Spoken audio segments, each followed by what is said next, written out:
நம பார்வதி பதையே அரகர மகாதேவா. தென்னாடுடைய சிவனே போற்றி, எந்நாட்டவர்க்கும் இறைவா போற்றி, ஏகம்பத்துரை எந்தாய் போற்றி, அண்ணாமரையம் அண்ணா போற்றி,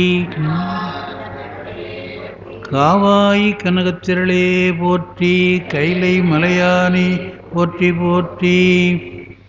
திருவாக்கும் செய்கருவும் கைகூட்டும் செஞ்சொற்பெருவாக்கும் பீடும் பெருக்கும் உருவாக்கும் ஆதலால் வானோரும் ஆனை முகத்தானை காதலால் கூப்புவர்தம் கை. முருகோட்டந்தரப்பாயும் மும்மதமும் ஊற்றெடுப்ப முறிவில் கோட்டு ஒரு கோட்டு மிழகளிற்ற இரு கோட்டு முதுகளிரா உலவக் காட்டி பருகோட்டன் அறிவேட்டு பைங்கோட்டு திணைப்புனத்து பரண் மேற்கொண்டு குறுகோட்டும் படைமணந்த குமரகோட்டத் தடிகள் குலத்தாள் போற்றி.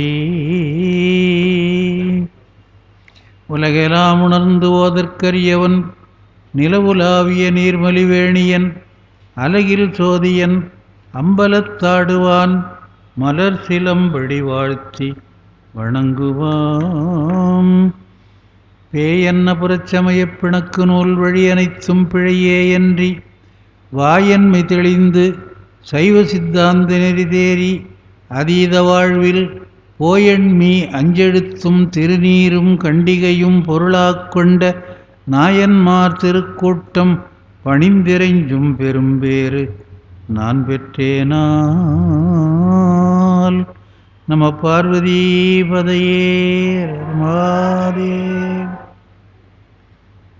அன்பார்ந்த பெருமக்களே, திருவருள் கூட்டுவித்த வழி இங்கே நடைபெற்று கொண்டிருக்கின்ற விளக்க உரைகளிலே நாம் எல்லாம் பங்கு பெற்று தமிழ் வேதங்கள் என்று சொல்லப்படுகின்ற திருமுறைகளை பொருளறிந்து படித்து பொருள் தெரிந்து அதை நினைத்து மகிழுகின்ற வகையிலே இங்கே நடைபெறுகின்ற கூட்டங்கள் அமைந்திருக்கின்றன.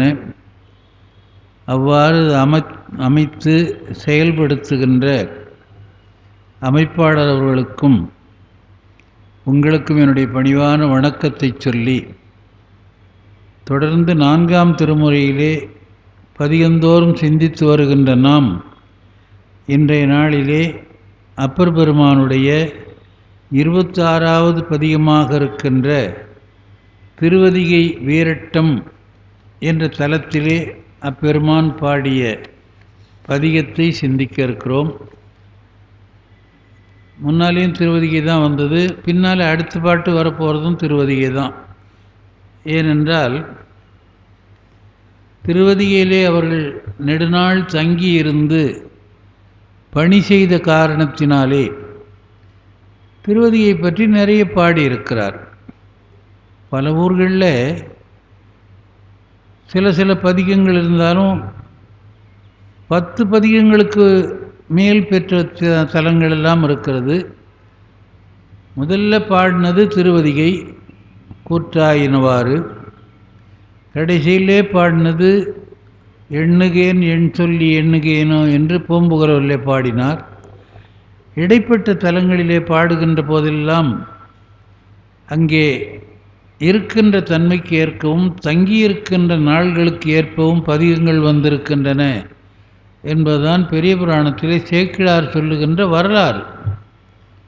பெரிய புராணத்தை இந்த பதிகம் எப்படி தொடங்கிற்று என்று பார்த்தால் அதற்கு ஓரிரு பாடல்களை சொல்லுவார். தொடர்ந்து அந்த ஊர் வருகிறது என்று சொன்னால் பாடி பரவினார் என்று முடித்து விடுவார். இந்த பாடல் அதிகை வீரட்ட நீரே என்று முடிவு உடைய பாடல். அடுத்த பதிகத்தில் வீரட்டனாரே என்று வருகிறது. ரெண்டும் ஒரு பொருள்தான், இருந்தாலும் ஒரு சுவை கருதி மாறுபாடு கருதி அப்படி பாடியிருக்கிறார் போல இருக்கிறது என்று எண்ண தோன்றுகிறது. இந்த பதிகமெல்லாம் அதிகை வீரட்ட நீரே கடைசி வரி என்ன சொல்லுகிறது? உன்னை காண முடியவில்லையே என்று வருந்தினேன், அலந்து போனேன் என்ற சொல் அதிலே நிறைய வருகிறது. அலந்து போதல் என்று சொன்னால் வருத்தப்படுதல், இயலாமையினாலே துன்பப்படுதல் என்பது பொருள்.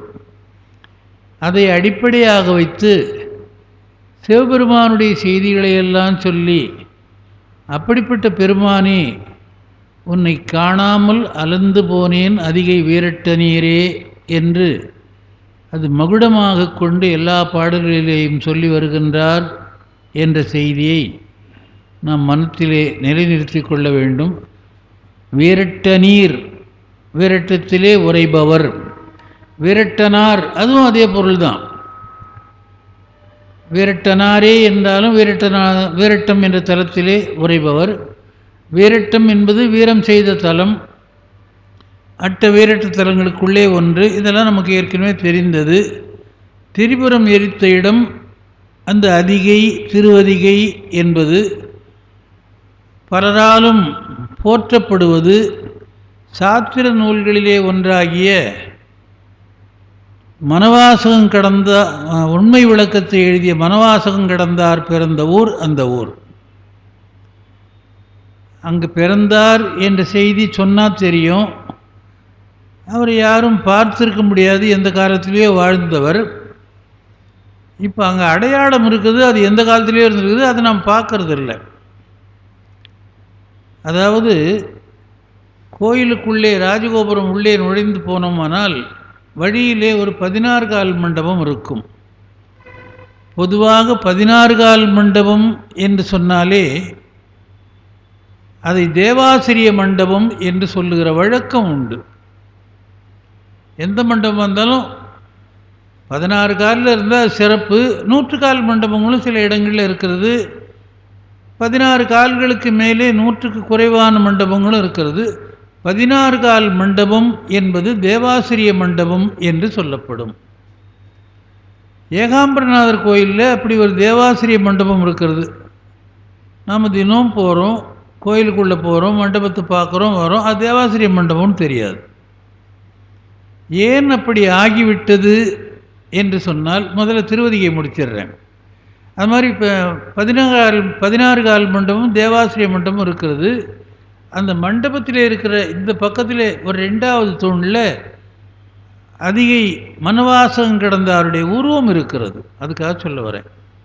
அவர் பிறந்தார் வாழ்ந்தார் என்பதற்கு அடையாளமாக இந்த மண்டபத்தை கட்டிய புண்ணியவான் அவர் சிலையை செதுக்கி வைத்திருக்கிறார். இது அந்த ஊர். சித்தவடமடம் பக்கத்தில் இருக்கிறது. அதிகை பக்கத்தில் சுந்தரமூர்த்தி சாமி தூங்கினார். சாமி வந்து திசை மாறி படுத்தார், தலைமையில் காலை வச்சார், திருவடி தீட்சை பண்ணார். அவர் என்ன அடிக்கடி எந்த பக்கம் படுத்தாலும் எனக்கு தலையை ஏற்றி உதைக்கிறேன்னார். சுந்தரா என்னை அறிந்திலையோ என்று சொல்லி அவர் மறைந்து போனார். தம்மானை அறியாத சாதியார் உளரே, எவ்வளோ வருத்தப்பட்டு பாடுறார். இது திருவதிகைக்குள்ள சிறப்பு. அப்பர் சுவாமிகள் தங்கி தொண்டு செய்து பல நாள் தொண்டு செய்த இடம். வாழ்நாள் முழுக்க திலகவதியார் தொண்டு செய்த இடம். இங்கே காஞ்சிபுரத்தில் 16 கால் மண்டபத்தை தேவாசிரிய மண்டபத்தை சொல்லுகிறேன். அப்படி ஒரு மண்டபம் இருக்குது. யாருக்காவது தெரியுமா? சொல்லியிருக்கிறேன்னா எதிர எங்க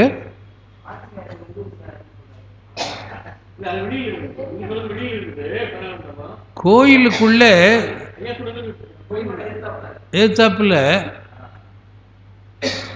அங்கே கட்சி மயானம்னு கோயில் இருக்குல்ல,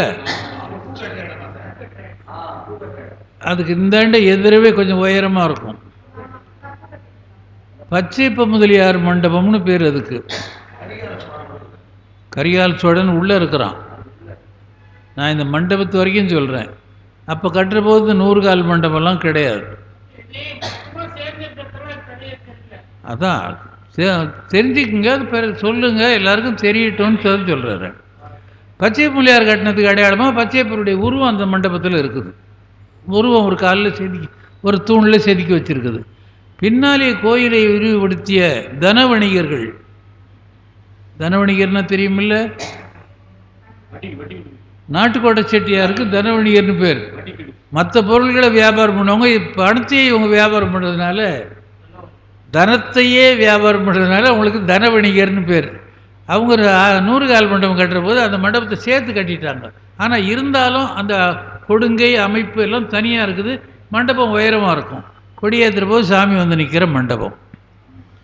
அப்படி அதிகையிலே அந்த மண்டபம் இருக்கிறது. திருவதிகையிலே மனவாசம் கிடந்தார் என்பவர் பிறந்தார் என்பதனாலே ஒரு உருவமும் அந்த இதில் இருக்குது. இது ஒரு இதுக்கு சம்மந்தமில்லாத செய்தி தான், ஏதோ திடீர்னு நினைவுக்கு வந்தது.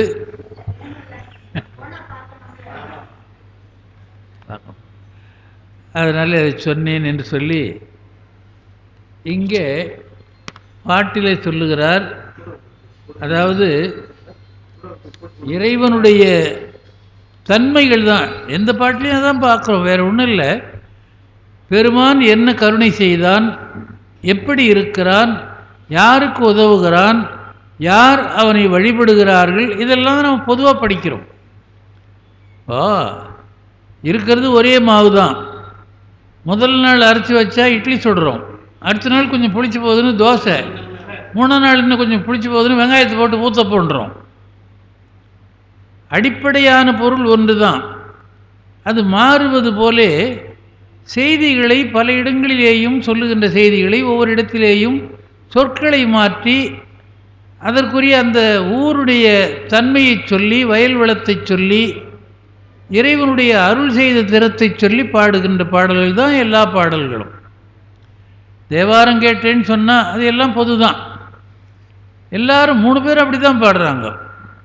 ஏன்னா 3 பேரும் அருள் பெற்றவர்கள், 3 பேருக்கும் இறைவன் அருள் செய்திருக்கிறார். எந்தெந்த வகையிலே அருள் செய்தார், அந்த கோயிலுக்கு போகிற போதே நமக்கு அந்த அடையாளங்களை எல்லாம் கோயில் காட்டுகிறது. உதாரணத்துக்கு ஒன்று சொல்கிறேன். கோழிலி என்ற தலத்துக்கு போனால் நீங்கள் எத்தனை பேர் கவனிச்சிருக்கிறீங்களோ, அங்கே கொண்டையூர் கிழார் வச்சிருக்கிற நெல்மலை இருக்குது, பார்த்துக்கிறீங்களா? அது வேற கதை. சித்திரத்தில் மேலே இருக்கும், அந்த பூதம் வந்து நிற்கும், பக்கத்தில் சுந்தரர் நிற்பார், நெல்மலை நடுப்புறோம். அது பார்க்காதவங்க கூட அதை பார்த்தா இது என்னன்னு யோசனை, ஓ நெல் கொடுத்தாரு அதுவா அப்படின்ட்டு. இப்படி சில அடையாளங்களை வைத்திருக்கிறார்கள். இறைவன் யார் என்பதை முதல் பதத்திலே சொல்லுகிறார் இந்த பாட்டில். நம்பனே, அதுதான் முதல் பதம். நம்பன் என்றால் நம்பி தொழப்படுகின்றவன். நம்பினார்க்கு நடராஜா என்று சொல்லுகின்ற ஒரு பழமொழி உண்டு. நம்பன் என்றால் நம்பி தொழப்படுபவன். ஏன்பா உன்னை நம்பி வரலாமா, ஏன் கட்டாயம் இட்டு போவியா, என்னை விட்டுட்டு போயிட மாட்டியே, ஏமாற்ற மாட்டியே அப்படின்னு சில பேரை கேட்குறோம். இறைவனை எப்படி கேட்க வேண்டிய அவசியம் இல்லை. அது முதல் சொல்கிறார். நம்பனே, எங்கள் கோவே, நாதனே, ஆதிமூர்த்தி, பங்கனே, பரமயோகி என்றென்று பரவி. எல்லாம் தனித்தனி சொல், எல்லா சொல்லும் நமக்கு தெரிந்த சொல். எல்லா சொல்லுக்கும் ஒரு பொருள் இருக்கிறது. தொல்காப்பியம் தான் சொல்லுது, எல்லா சொல்லும் பொருள் குறித்தனவே. பொருள் இல்லைன்னா அதுக்கு சொல்லுன்னு பேர் கிடையாது. அதை நன்னூலில் தான் விளக்குறார். எனக்கு தெரிஞ்சுக்கணும் தான் சொல்கிறேன், இலக்கணம் படிக்கணும்னு அவசியம் இல்லைமா உங்களுக்கு. பதம்னா என்ன அப்படின்னா எழுத்துக்கள் தொடர்ந்து வருவது பதம். சரி, காவாசிமா அப்படின்னு எழுதிட்டா இது பதமா? இல்லை. ஏன் பதம் இல்லை? அதுக்கு அர்த்தம் இல்லை. அதனால் எழுத்து தனியாக நின்றும் பொருள் தரும், தொடர்ந்து வந்தும் பொருள் தரும். பொருள் தந்தால் பதம். அதுதான் நன்னூல் இலக்கணத்தை சொல்கிறார். எழுத்தே தனித்தும் தொடர்ந்தும் பொருள் தரின் அது பதம். எழுத்து தனியாக இருந்து அர்த்தம் இருந்தாலும் தொடர்ந்து வந்து பொருள் கொடுத்தாலும் பொருள் இருந்தால் பதம். ஓர் எழுத்து ஒரு மொழி தமிழில் 42 இருக்கிறது. ஒரே எழுத்து பதமாக வருவது எல்லாம் நெடில் எழுத்துக்கள். ஆ பசு, மா மாமரம், மா செல்வம், மா திரு, கோ அரசன், ஏ அம்பு, வி மலர். இப்படி ஓர் எழுத்து ஒரு மொழி 42 இருக்குது தமிழில். தைன்னு சொல்கிறோம், மைன்னு சொல்கிறோம், வைன்னு சொல்கிறோம், கைன்னு சொல்கிறோம். ஒரு எழுத்து தானே இது. இதுக்கெல்லாம் பொருள் இருக்குது இல்லை. அதனால் எழுத்து தனித்து நின்று பொருள் கொடுக்கணும். மா அப்படின்னு சொன்னால் இங்கு காய் போட்டால் மாங்காய்ன்னு சொல்ல போகிறோம் பொருள். மா ஈ காய் இங்குன்னு போட்டால் அது என்ன படிக்கிறது? அதனால் பதங்கள் எல்லாம் பொருளுடையவை. பொருளுடைய படத்துங்களாக எல்லாம் உங்களுக்கு நமக்கு தெரிஞ்சது தான். உங்களுக்கு நான் எனக்கு மட்டும் தெரியாதுக்கா, நான் எல்லாருக்கும் தெரிஞ்சது. அதாவது நம்பனே, எங்கள் கோவே, எங்கள் அரசனே, நாதனே. நாதன் என்றால் தலைமை பண்பு உடையவன் என்று அர்த்தம். ஆதிமூர்த்தி பங்கனே என்று சில பேர் தவறாக பொருள் கொள்ளுகிறார்கள் என்று உரையாசிரியர் எழுதுகிறார். ஆதிமூர்த்தி என்பது பெருமானுக்கு பெயர்.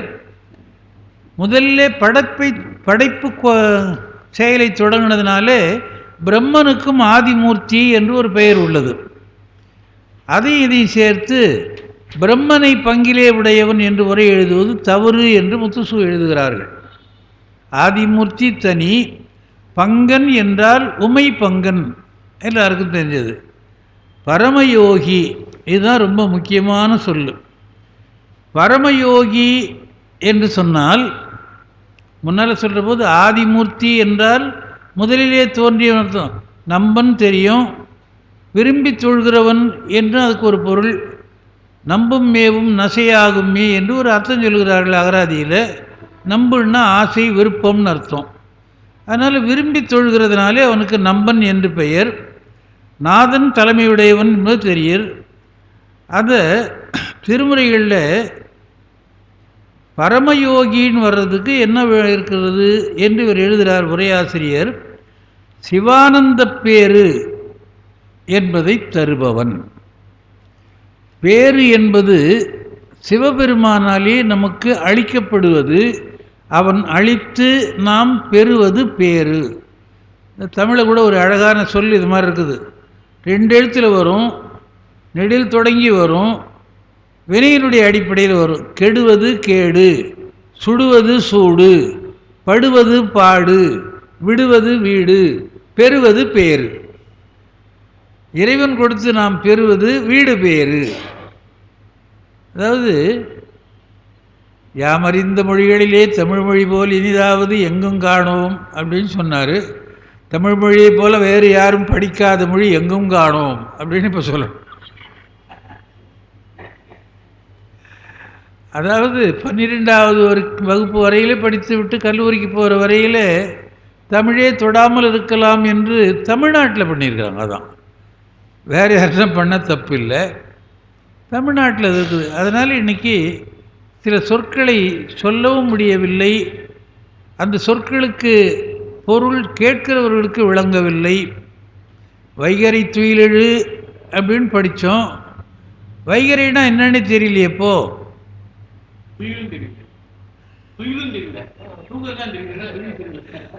டீப் ஸ்லீப், அதாவது புலர்காலின்னு மாணிக்க வாசர் பாடுறார். அதெல்லாம் இப்போ மறந்து போச்சு. எப்பப்போ வரேன்னா ஏர்லி மார்னிங் 6 o'clock வந்துடுறேன்றான். அது ஏர்லி மார்னிங்கா. அது மாதிரி பெறுவது பேரு. நாம் மற்ற பற்றுக்களை எல்லாம் விட்டு அடைவது வீடு. அது மாதிரி 2 எழுத்தில் இப்படி வினைச்சொல்லோடு தொடர்ந்து வருகின்ற பதங்கள் நிறைய இருக்கிறது. அந்த பேர் எதுக்கு சொல்ல வரேன்னா, சிவானந்த பேரு, ஆன்மயோகம் என்ற பேரு, ஞானயோகம் என்ற பேரு, சிவபோகம் என்ற 4ஐயும் அளிக்கிறதுனாலே இறைவனுக்கு பேரளிப்பவன். அவன் பரமயோகியாக இருக்கிறவன். துன்பத்தில் இருக்கிற ஒருவன் இன்னொரு துன்பத்தில் இருக்கிறவனுக்கு உதவ மாட்டான், உதவ முடியாது. துன்பம் இல்லாதவன் தான் அவனை துன்பத்திலிருந்து நீக்க முடியும். கரையிலே இருக்கிறவன் கடலிலே இருந்து ஆளை இழுக்கலாம். கடலில் 2 பேர் மாட்டி நீ என்ன காப்பாற்று, நீ என்ன காப்பாற்றுனா யார் காப்பாற்றுறது? அதனாலே எல்லாம் கடந்து நிற்கின்ற பெருமான். அதாவது திருக்கற்குடி தேவாரத்தில் வரும், வடந்திகள் மென்முலையாளை ஓர் பாகமதாக வைத்து இடந்திகள் முப்புரி நூலர் துன்பமோடு எல்லாம் கடந்தவர் காதலில் வாழும் கற்குடி மாமலையாரே என்று ஞானசம்பந்தருடைய தேவாரம். கற்குடி எங்கே இருக்குன்னு தெரியும் இல்லைங்களா? வயலூர் போகிற வழியில் உய்யக்கொண்டான் திருமலைன்னு அந்த ஊருக்கு போகிறவர்களுக்கும் தேவாரத்தில் கற்குடி என்று வருகிறது. அதில் என்ன சொல்கிறார்? துன்பமோடு இன்பம் எல்லாம், துன்பமும் கிடையாது இன்பமும் கிடையாது, துன்பத்திலே துயருவதும் இன்பத்திலே மகிழ்வதும் கிடையாது. இருந்தால் தானே ரெண்டு மகிழ்ச்சியோ துக்கமோ வரும். அதனால் எல்லாம் கடந்த நிலையில் இருக்கிறதுனாலே அவன் மற்றவர்களுக்கு பேரளிக்கிறான். என்ன பேர் கொடுக்குறான்னா சிவானந்த பேர், ஆன்மயோகம் என்று உடம்பை ஒன்று சேர்த்து யோக நிலையிலே நிற்கின்ற ஒரு தன்மை. யோகம் என்றால் சேர்வதுன்னு அர்த்தம். இப்போ யோகான்றமே அதான் யோகம். மனத்தை ஒருமுகப்படுத்துவது, சிதறவிடாமல் காப்பாற்றுவது, ஒன்று சேர்ப்பது என்பதுதான் யோகம். அதுக்கு எதிராகவும் இறைவன் இருக்கிறான், போகியாகவும் இருக்கிறான், வேகியாகவும் இருக்கிறான். போகம், யோகம், வேகம். போகம் இன்பம், யோகம் ஒன்று சேருவது, வேகம் ஆற்றலை காட்டுவது. சித்தியாரில் ஒரு பாட்டு வரும், போகியா இருந்து உயிர்க்கு இன்பங்கள் செய்தலோரார். அதுதான் திருவாசகத்தில் பாடினார். தென்பால் உகந்தாடும் தில்லை சிற்றம்பலவன் பெண்பால் உகந்தான் பெரும் பித்தன் காணியடி. தெற்கு பக்கம் நோக்கின்னு யோகியாக இருக்கிறோம், அவர் பொண்ணை கட்டிக்கிட்டாரு, ரொம்ப பைத்தியாரம் பொழுது அப்படின்னு கேட்டு அதுக்கு பதில் சொல்கிற மாதிரி அடுத்த வரி சொல்கிறார். பெண்பால் உகந்திலனேல் பேதாய் இரு நிலத்தில் விண்பால் யோகீதி வீடு வருகான் சாடலோ. அவன் பெண்ணை மணக்கவில்லை என்று சொன்னால் உலகத்திலே ஆணும் பெண்ணும் சேர்ந்த இயக்கம் இருக்காது. அதான் அடிப்படை. அவர் தனியாக இருக்கிறார், 4 பேருக்கு அறம் சொல்லிட்டு உட்காந்துருக்கிறார், மௌனத்தில் இருக்கிறார். தேவர்கள் எல்லாம் போய் முறையிடுகிறார்கள், இவர் எப்போ யோகத்திலிருந்து கலையிறது, எப்போ பார்வதியை கல்யாணம் பண்ணிக்கிறது. ஏன்னா அந்தம்மா அவங்க இல்லையே. அப்போ கந்தபுராணம் ஆரம்பத்திலேயே பார்வதி இல்லைன்றதை சொல்லிடுறாங்க. எல்லாரும் வந்து வணங்குகிறார்கள், வணங்கிட்டு திரும்பி போகிறாங்க. போகிற போது இந்த அம்மாவும் ஐயாவும் தனியாக இருக்கிறாங்க. அப்போ போய் இந்த அம்மா கும்பிடுறாங்க. கும்பிட்டு ஒரு விண்ணப்பம் என்று சொல்லுகிறார். என்ன? எனக்கு இந்த உடம்பை வச்சுங்கிறதே ரொம்ப கூச்சமாக இருக்குது, அச்சமாக இருக்குது. கற்பர நினைகள் தக்கன் தன்னிடை பற்பகல் வளர்ந்து அவன் பயந்த மாது என சொற்படு நாமமும் சிவந்துளேன் யான் அப்படின்னு சொல்கிறாங்க. தக்கனிடத்திலே வளர்ந்ததுனாலே அவளுக்கு தாட்சாயணி என்று பெயர். தக்கனுடைய மகள் தாட்சாயணி, நளனுடைய மகள் நளாயினி, ஜனகனுடைய மகள் ஜானகி. அந்த மாதிரி இதெல்லாம் வடமொழியில் தத்திதாந்த நாமம் என்று ஒரு இலக்கணம் இருக்கிறது. அப்படி வரும். அது மிதிலையிலே பிறந்தவள் மைதிலி, நளனுக்கு பிறந்தவள் நளாயினி. அதுபோல் துருபதன் மகள் திரௌபதி. இப்போ அந்த பேர் உலகத்துக்கே தெரிகிற மாதிரி திரௌபதி முர்மு இருக்கிறாங்க. அது கூட அவங்க ஆசிரியர் வகுப்பில் வச்ச பேராம். அது பேட்டியில் சொல்லியிருந்தாங்க. அவங்க அந்த பழங்குடி மக்கள் ஏதோ ஒரு இனம் இல்லையா, ரொம்ப கஷ்டப்பட்டு பள்ளிக்கூடத்துக்கு வந்துக்கிறாங்க. அந்த அம்மாவுக்கு இன்னும் பெட்டியோ டெட்டியோன்னு ஒரு பேர். அது வேணான்னு சொல்லி வகுப்பில் இருந்த ஆசிரியர் திரௌபதின்னு பேர் வச்சாராம். அவங்களே பேட்டியில் சொல்லியிருந்தது தான் இது. அது மாதிரி எல்லாவற்றையும் கடந்து நிற்கின்ற தக்கனிடத்தில் இருந்து வளர்ந்ததுனாலே தாட்சாயணி என்ற பெயரை பெற்றிருக்கிறேன். அவன் போட்டு சோத்தில் வளர்ந்த உடம்பு இது. இந்த உடம்பும் வேணாம், அந்த பேரும் வேணாம், எனக்கு அருள் செய்ய வேண்டும். அவர் கந்தபுராணம் சொல்லிட்டதுனால அதை சொல்லிடுறேன். அப்போது இறைவன் சொல்லுகிறார், நீ ரொம்ப ஜாக்கிரதையாக சொல்கிற, இது உனக்காக கேட்கல, நின்னுடைய புதல்வர் வீடுரு பொருட்டு போலுமால்.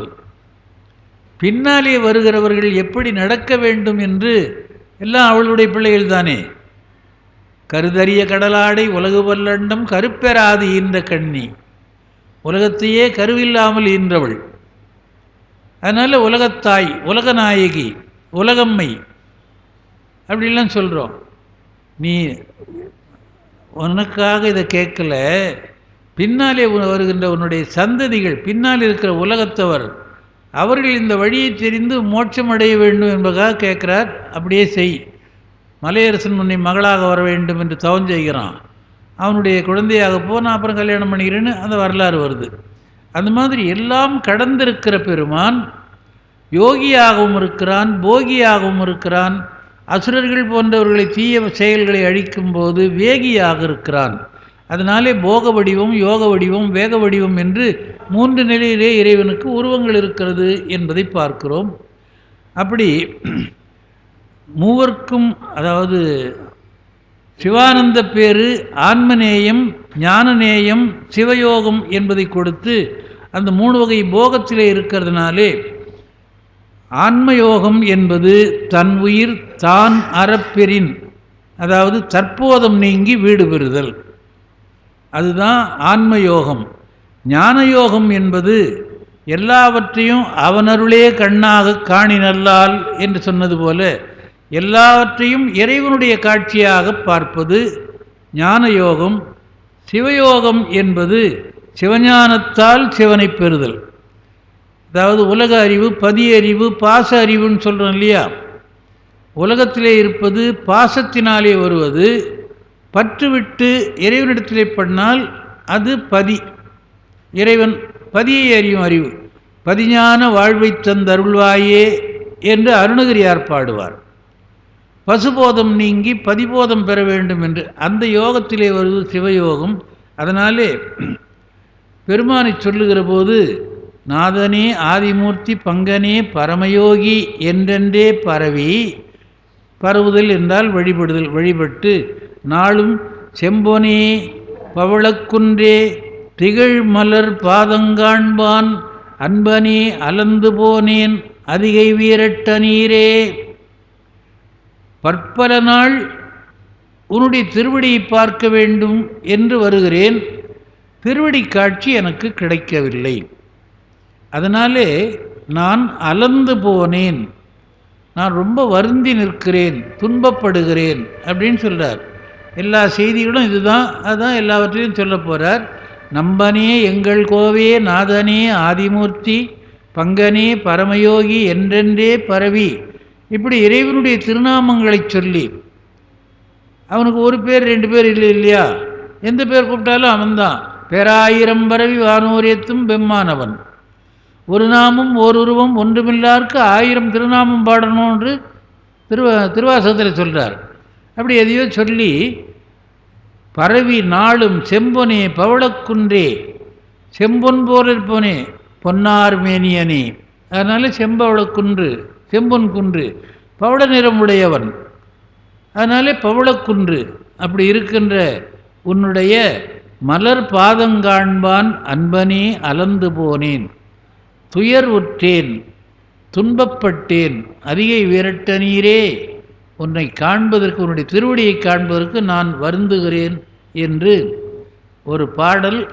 அந்த பாடலில் எவ்வளவு சொல்ல முடியுமோ அவ்வளோ சொற்களை சொல்லி இறைவனுடைய புகழை சொல்லி, உன்னுடைய திருவடியை நாள்தோறும் வணங்குகின்ற எனக்கு உன்னுடைய பாதத்தை காண முடியவில்லையே என்று அதில் சொல்லுகிறார்.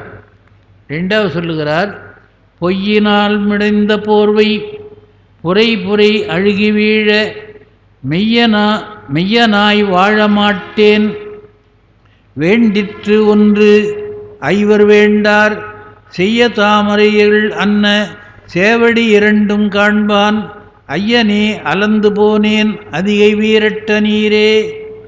இதனுடைய 7 வகையாக இருப்பது கடைசி 2 வரி தான். செய்ய தாமரைகள் அன்ன சேவடி 2 காண்பான். செய்ய தாமரை சிவந்த தாமரை, இறைவன் திருவடி எந்த கடவுளை திருவடியாக இருந்தாலும் தாமரை பாதங்கள், மலர்பாதங்கள், செந்தாமரை மலர் என்ன பாதங்கள் என்றெல்லாம் சொல்வது வழக்கம். காரணம் என்ன என்று சொன்னால், மனிதன் வேண்டுகின்ற இன்பம் அந்த மலரிலே கிடைக்கும்.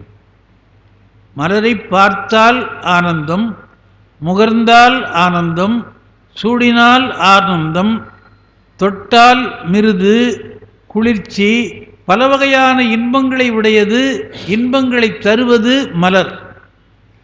அதுபோன்ற பல இன்பங்களை இறைவனுடைய திருவடி தருகிறது. அதனாலே அவருடைய திருவடிகளை மலரடி, செம்மலர் நோன்றாள் சேரலொட்டா அப்படின்னு சாத்திரத்தில் படிக்கிறோம், சிவஞான போதம். அதனால் அது மலர் போன்ற திருவடி என்பதனாலே, அது சிவந்த தாமரை போன்று இருக்கிறதுனாலே, செய்ய தாமரைகள் என்ன சேவடி இரண்டும் காண்பான் ஐய நான் அலந்து போனேன் அதிகை விரட்டனாரே. நான் யார் தெரியுமா? அது 2 வரியில் முதல்ல சொல்கிறார். பொய்யினால் மிடைந்த போர்வை, இந்த உடம்புக்கு மெய்யின்னு பேர், ஆனால் அது பொய். இலக்கணத்தில் இந்த முரணை சொல்லுவார்கள். செல்வம்னு பேர் இருக்குது, யாராவது வெறுப்பாங்களா? செல்வம் இருக்கிறது, ஒரு 5 ரூபா எடுத்துக்கப்பா, அதில் 10 ரூபா எடுத்துக்கப்பா அப்படின்னா 10 மட்டும்தான் எடுக்கணுமா அப்படின்னு 20 எடுத்துக்கிட்டுமா? யாரும் அதை வெறுக்க மாட்டார்கள். ஆனால் செல்வத்துக்கு தமிழில் என்ன பேர் தெரியுமா? வெறுக்கை. எதிர்மறை சொல்ல. செல்வம் விரும்புவது, செல்வத்தை எப்படி சொல்லுகிறார்கள் என்றால் வெறுக்கை என்று சொல்லுகிறார்கள். அந்த மாதிரி இது பொய்யானது, ஆனால் மெய். மெய்யலாம் வெந்நீர் சன்னித்தமேனியான் தாழ் தொழாதே அப்புறம் சுவாமிகள் தாண்டகம். பொய்ய மெய்யின்னு சொல்கிறோம், விரும்புகிறத வெறுக்கைன்னு சொல்கிறோம். அந்த மாதிரி அறக்கரை நல்ல ஜனம் என்று சொல்லுவது வழக்கம். கொடுமை செய்கிறவருக்கு நற்சனம் என்று அவர்களுக்கு பெயர். இப்படி எதிர்மறையாக சொல்லுகின்ற வழக்கம் இருக்கிறது. அது அப்படி வழக்கத்தில் உண்டு. அது சொல்லுகிறார், பொய்யினால் மிடைந்த போர்வை. மிடைந்த என்றால் நெருங்கியன்னு அர்த்தம். அந்த மிடைதல் என்பது தான் இப்போது முடைதல் என்றாகிவிட்டது. முறைமுடையறான், கூட முடையறான் அப்படின்னு சொல்கிறோமே, ஒன்றுன்னா நெருக்கிறது, அதுதான் மிடைதல். அதுக்கு முத்துசு உரை எழுதுகிறார். இகரம் உகரமாக மாறுதல் இப்போ வழக்கம் அப்படின்னு சொல்லி, மிடைந்தன்றது முடைந்தேன்னு இருக்குது, பிள்ளைன்றது புள்ளைன்னு சொல்கிறோம், பிட்டு என்பது புட்டுன்னு சொல்கிறோம். இகரம் உகரமாக மாறும்னு இலக்கணம் இருக்குதுன்னு அவர் இலக்கண குறிப்பு எழுதுகிறார். அதனால் பிட்டுன்னு சொன்னதான் சரி, புட்டுன்னு சொன்னால் ஏதோ கேவலம் அப்படின்னு நினைக்கக்கூடாது. அதுக்காக அந்த மாதிரி சொல்கிறேன். அது வேடிக்கையாக மதுரையில் மீனாட்சி சுந்தரம் பிள்ளையா, மீனாட்சி சுந்தரம் டிவியில் இதெல்லாம் பேசுவார். அவர் சொல்லுவார், சோறுன்னு கேட்டால் எல்லோரும் நிமிர்ந்து பார்க்குறான், என்ன இவன் எங்கடா பட்டிக்காட்டிலேருந்து வந்தான்னா. சோறு என்று சொல்லு நல்ல தமிழ் சொல், நாம் சொல்ல முடியல. இன்னைக்கு கல்யாணத்தில் பார்த்தா எல்லாம் ஒயிட் ரைஸ் வேணுமான்னு தான் கேட்குறான். அதனாலே பழைய சொற்கள் அப்படி மாறி இருக்கிறது. மாறிய சொற்கள் தவறு இல்லை என்பது இலக்கணத்தை சொல்கிறார். மிடைந்த போர்வை புரை புரை அழுகு வீழ அங்கமெல்லாம் குறைந்து அழுகு தொழுநோயராய் அப்படின்னு வர்றது போல, சில நேரங்களிலே நம் உடல் உறுப்புகள் அழுகி விழுகின்ற தன்மையை பார்க்கிறோம். அழுகி வீழ மெய்யனாய் வாழ மாட்டேன். அந்த நேரத்தில் நான் பொய் சொல்லுகிறேன், உண்மையாக உண்மையை சொல்லி வாழுகின்ற நிலை இல்லை. இப்போது பிச்சைக்காரன் பொய் சொல்லுவான் என்பது நீதி. பக்கத்து வீட்டில் சோறு வாங்கி சாப்பிட்டுட்டு வருவான், 2 வீடு இல்லைன்னு இருப்பாங்க, 3வது வீட்டை வந்து 2 நாளாக பட்டினி சோறு போடுங்க மாணுவான். அந்த மாதிரி அதுக்கு உதாரணத்தை பாரதத்தில் சொல்லுவார்கள். தேர் ஓட்டிட்டு இறங்குறான் கீழே கிருஷ்ணன், யாசகர வேடத்திலே கண்ணனிடத்தில் போகிறான், தர்மத்தை கேட்டு வாங்குறான், புண்ணியத்தை கேட்டு வாங்குறான்ற செய்தியெல்லாம் நமக்கு தெரியும். நீ கொடுக்குற போது வரலப்பா, நான் ரொம்ப தூரத்துலேருந்து நடந்து வரேன், பொய் சொல்கிறான். பிச்சைக்காரர்கள் பொய் சொல்லுவார்கள், இது உலக நீதி என்று எழுதப்பட்டிருக்கிறது. அந்த மாதிரி இவர் சொல்கிறார், மெய்யனாய் வாழ மாட்டேன் வேண்டிற்று ஒன்று ஐவர் வேண்டார். நான் விரும்புகின்றதை என்னுடைய 5 புலன்கள் விரும்பவில்லை. நான் கோயிலுக்கு போகணுன்னு நினைக்கிறேன், கால் நடக்க மாட்டேன்னுது. கும்பிடணும்னு நினைக்கிறேன், கை ஒத்துழைக்க மாட்டேன்னுது. இறைவனுடைய திருப்பெயரை சொல்லணும்னு நினைக்கிறேன், மனம் வேறு எதையோ சொல்லுது. ஐவர் எனக்கு ஒத்து வரல, அதனால் உன் திருவடியை என்னாலே காண முடியவில்லை, அலந்து போனேன் அதிகை விரட்ட நீரே என்று சொல்லுகிறார். அதாவது உலக நிலையாமை சொல்லுவது என்பது ஒரு செய்தி அதில் குறிப்பிடுறார். ஏன்னா தோன்றிய உலகம் இன்றைக்கு இல்லாமல் தானே போகுது. நேற்று இருந்தவங்களே இன்றைக்கி பார்க்க முடியல. இதுதான் பெருமைன்னு வேற வள்ளுவர் சொல்கிறார். நெருநல் உளன் ஒருவன் இன்று இல்லை என்னும் பெருமை உடைத்தி உலகு. நேற்று இருந்தான்பா இன்னைக்கு காணோம், அவன் இல்லை அப்படின்னு சொல்கிறது உலகத்துக்கு பெருமையாம்.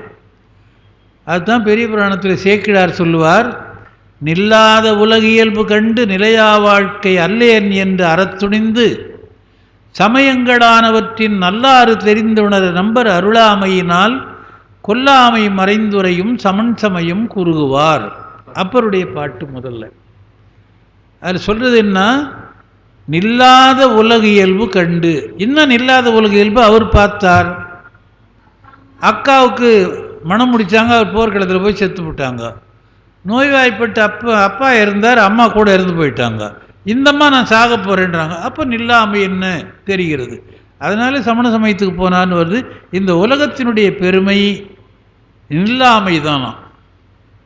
நெருநல் உளன் ஒரு நெருநல்லாம் நேற்று நெருநல் உளன் ஒருவன் இன்று இல்லை என்னும் பெருமை உடைத்தி உலகு என்பதை சொல்லி அது சொல்கிறார்.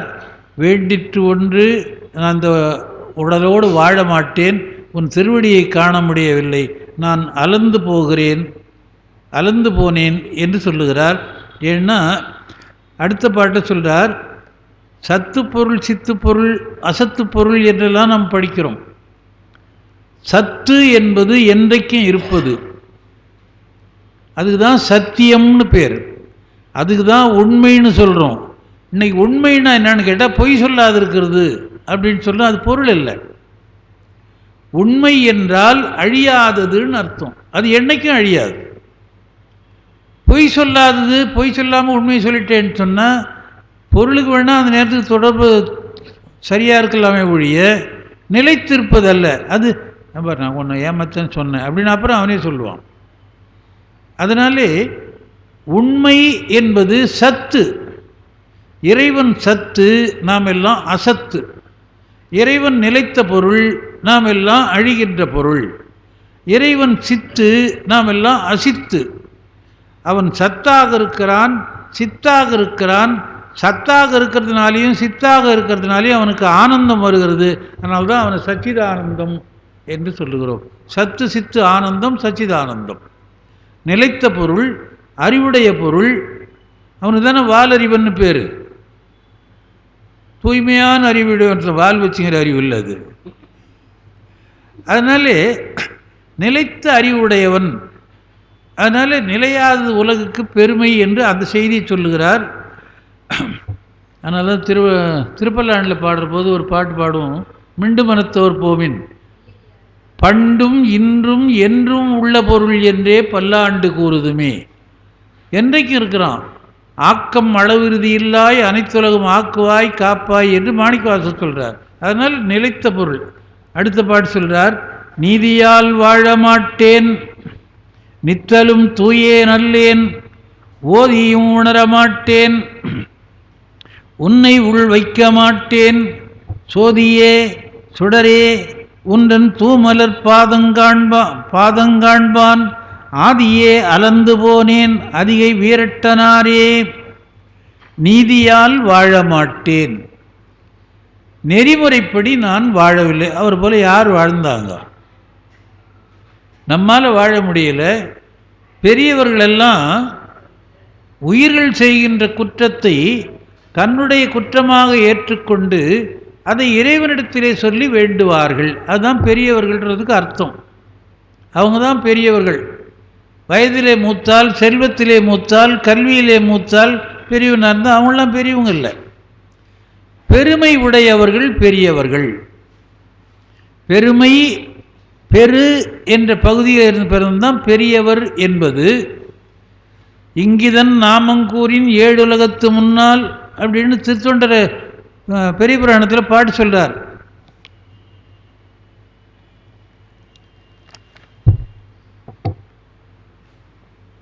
திருத்தொண்டர் புராணம் என்பாம் என்று தான் அந்த பேர் சொல்கிறார் சேக்கிழார். அந்த புத்தகத்துக்கு பேர் என்னது? அதில் இந்த உலகத்தில் ரெண்டு இருள் இருக்கிறது. ஒன்று அக இருள், ஒன்று புற இருள். புற இருள்னா வெளியே இருக்கிறது, அக இருள்னா நம்ம உள்ளத்துள்ளே மறைஞ்சிருக்கிறது. புற இருளை சூரியன் நீக்குவது போல அகையிருளை இந்த நூல் நீக்கும் என்பதனாலே இந்த இதுக்கு பேர் சொல்லி திருத்தொண்டர் புராணம் என்று சொன்னார்கள். பின்னாலே வந்தவர்கள் அதை பெரிய புராணம் என்று சொன்னார்கள். ஏன் பெரிய புராணம் என்று சொன்னார்கள் என்று சொன்னால், பெருமை உடையவர்களை பற்றிய வரலாறு, பெருமை உடையவர்கள் பெரியர், பெரியர் புராணம் என்பது அந்த ரகரம் விட்டு போய் பெரிய புராணம் என்று ஆயிற்று.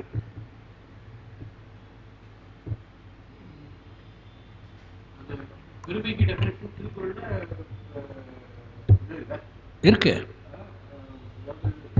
இது என்ன செய்வார் பெரியர்? அப்ப செயற்கரிய செய்தவர்கள் தான் இவர்களும், அந்த கருத்தும் இருக்குது. அவர் என்ன சொல்றார்? நீதியோடு வாழ்ந்தவர் நீதியால் வாழ மாட்டேன் என்று சொல்லுகிறார்.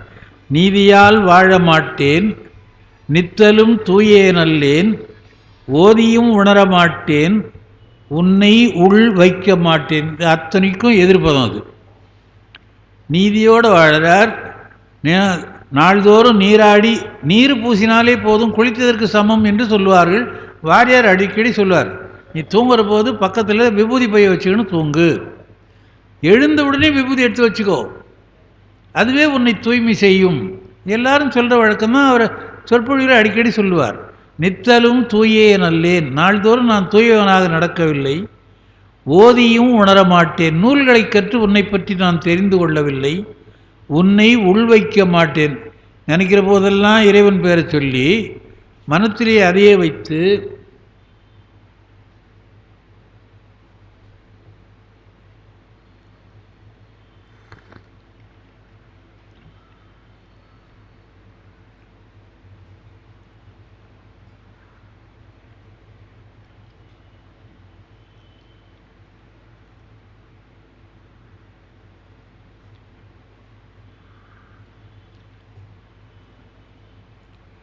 அதாவது எல்லா செயல்களும் அவர் செய்கிறார், நாம் செய்வதில்லை என்பதை சுட்டி காட்டுகிறார். இப்போ அப்பர் பாட்டு உங்களுக்கு ஒன்று தெரியும், திருக்கொண்டீச்சரம் என்ற தலத்திலே பாடிய பாட்டு. பாலனாய் கழிந்த நாளும் பனிமலர் கோதை மார்தம் மேலனாய் கழிந்த நாளும் மெலிவிடு மோப்பு வந்து கோலனாய் கழிந்த நாளும் குறிக்கோள் இல்லாது கெட்டேன், சேலுலாம் பழனவேலி திருக்கொண்டீச்சரத்துடானே என்று பாடுறார். இதில் ஒன்றாவது அவருக்கு இது மாதிரி அவர் பாடின மாதிரி இருக்குதா? எங்கே பாடினார்?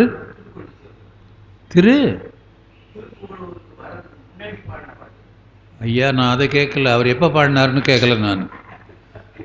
பாலனாய் கழிந்த நாள் குறிக்கோள் இல்லாது கேட்டாரா? அதை சொல்கிறேன். பாட்டு எங்கே பாடினார், எப்போ பாடினார் நான் கேட்கல. அதாவது இந்த செயலெல்லாம் நாம் பண்ணுறோம்.